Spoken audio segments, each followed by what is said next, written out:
मिलादुन्नबी सल्लल्लाहु अलैहि वसल्लम और बाबरी मस्जिद पर फैसले की मुनासिबत से इतवारा पुलिस स्टेशन में अमन कमेटी की मीटिंग मुनक़िद हुई।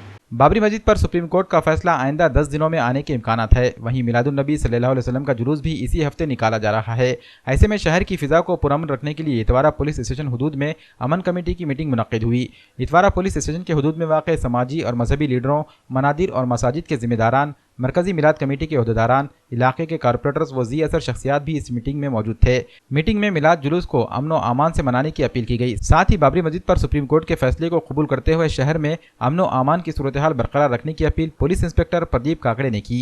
इस मौके पर इन्होंने सोशल मीडिया पर भी सुप्रीम कोर्ट के फैसले पर नुक्ताचीनी और रद्दअमल से बचने की हिदायतें की। इन्होंने कहा कि व्हाट्सएप के जिस ग्रुप में भी ऐसी हरकत होगी उस ग्रुप के एडमिन और उस मेंबर के खिलाफ कानूनी कार्रवाई की जाएगी। मीटिंग में तमाम मज़ाहिब व फ़िरक़ों से मुताल्लिक़ रखने वाले जिम्मेदारान मौजूद थे।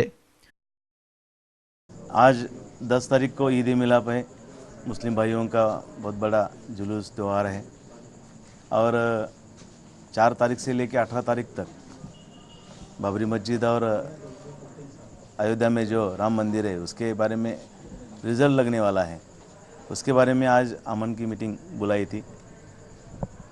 बहुत अच्छा सहयोग मिला। सब मौलाना, सदर, धर्मगुरु, मठ के हमारे महाराज, ये सबका बहुत सहकार्य मिला और सब जन उपस्थित होके और कार्यक्रम में सहभाग लेके सब लोगों को मार्गदर्शन किया। जो मौलाना, सदर है, जो महाराज हैं, ये एक है, लेकिन उनके साथ, उनके पीछे उनका सुनने वाले लाख लाख लोग हैं। ये आज मेरे को अच्छा लगा कि दोनों तरफ से मेरे को समझ आया कि वो ये बहुत बड़े बड़े लोग आए और अमन का बरकरार रखने के लिए आह्वान भी किए। और पुलिस की तरफ से मैं भी आह्वान कर रहा हूँ कि अफवाहों पर विश्वास मत रखिए या अफवाहों को थोड़ा टाल दीजिए। सुप्रीम कोर्ट है, सुप्रीम कोर्ट से बढ़कर कोई भी नहीं है अपना इंडिया में, भारत में।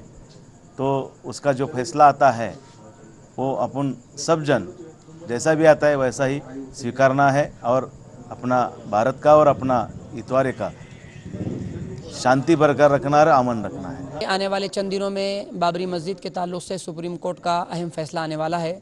मैं आप तमामी हज़रात से दरख्वास्त करूँगा कि आप हज़रात जो है मुल्क में अमन व सुकून का माहौल बनाए रखें। फ़ैसला जो भी आता है, फ़ैसला अपनी जगह बरकरार रहेगा, लेकिन हमारे लिए अहम चीज़ ये है कि हमको अपने मुल्क में इत्तेहाद और अमन और शांति का माहौल बरकरार रखना है।